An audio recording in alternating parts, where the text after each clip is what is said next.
everybody. We are in the middle of the vacation period, and thanks to Nick that you are here, still here to answer our question.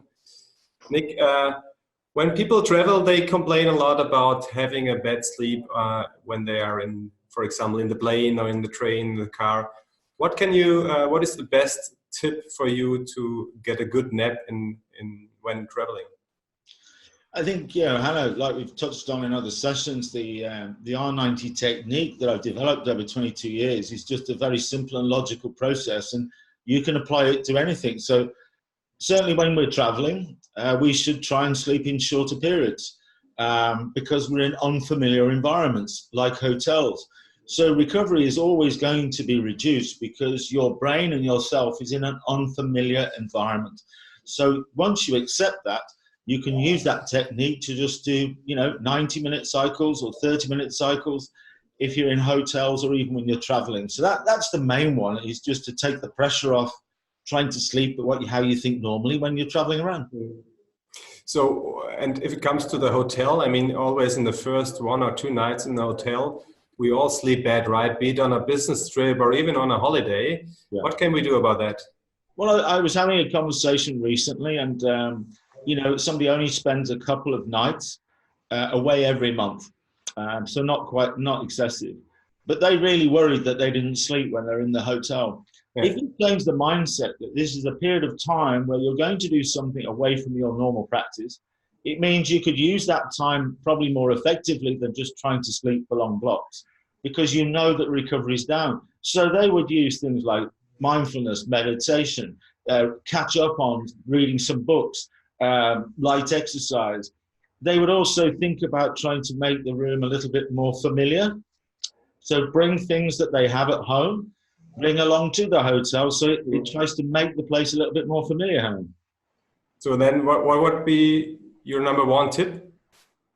What we've used in the past is when you go into a bedroom, into a hotel room, you can certainly check what's in the room.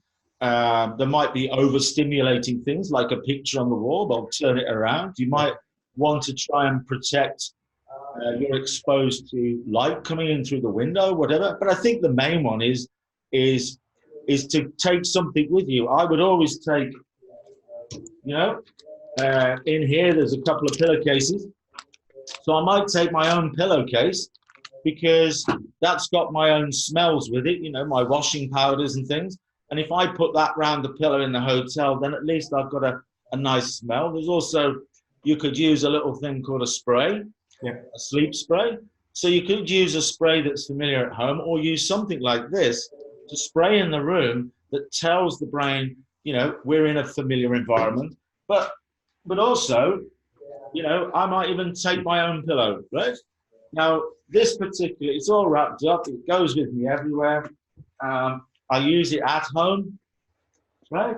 It's a simple little shape. I use it at home, and I can use it on the plane, on the train, in the car. I can use it in so many different ways. And also, it's just a nice familiar thing that as I go into that sleep state, I'm just helping my brain saying, we're in a familiar place. Well, thanks for the promotion. But yeah, actually, that was the reason why we did this pillow together, right? Because it's the perfect compromise. You use it at home, but you can also always take it with you and your home with you. There's lots of different products around, Hannah. We're not here to promote, but a long time ago, I just take my own pillow anyway. It's just a pillow, and just that familiarization. So whatever pillow's right for you, then taking it with you can make all of a difference. And smell and sensory and sometimes sound. I know that you've got children.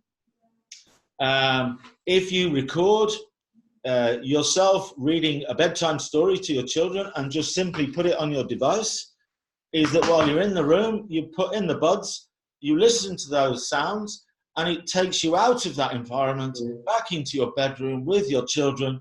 It's great for the mind and mindset, and suddenly that goes, hey, maybe that helps. So there's lots of little things that people can do just to familiarize themselves better. It's similar to the tip when you are freezing, think of your summer holiday and you're on the beach, right?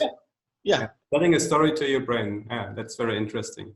And probably, I mean, the most challenging, the most challenging situation is if you ride the Tour de France, and you were, coaching the Sky Cycle team back in, I don't know, 2008-9 it was born, yeah.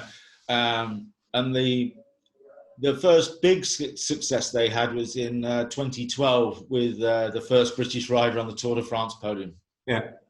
So what did you do to them? How did you help them improve their regeneration during the night? Because actually they ride 200, 250 kilometers every day, and they have to sleep in another hotel every night. So how did you improve that situation?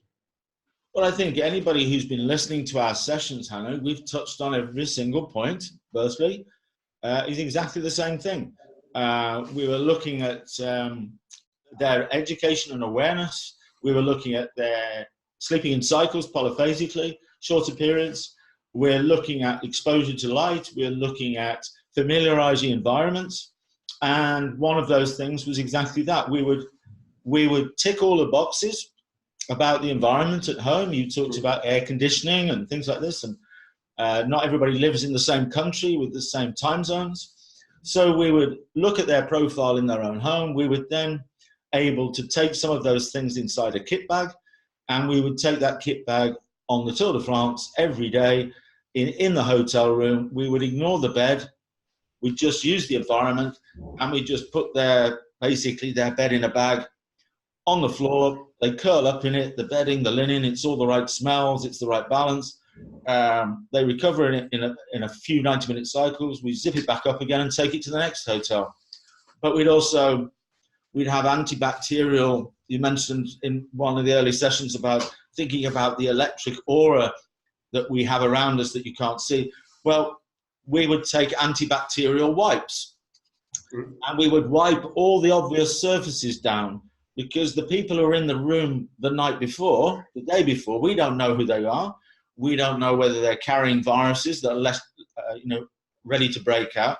So this whole business of helping the brain, we would go into the room, we'd have some, black polythene plastic, some black tape. We would take the light out under the door, around the windows, on the standby light on the TV. We'd take that out.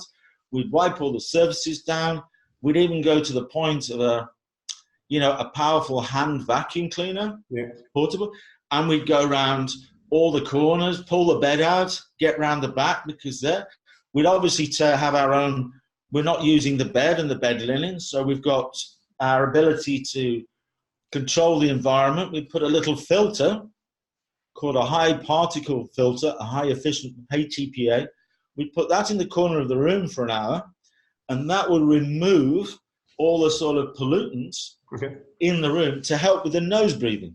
So you start off with, for everybody who travels, maybe there's little things they can do. They don't have to go to that excess.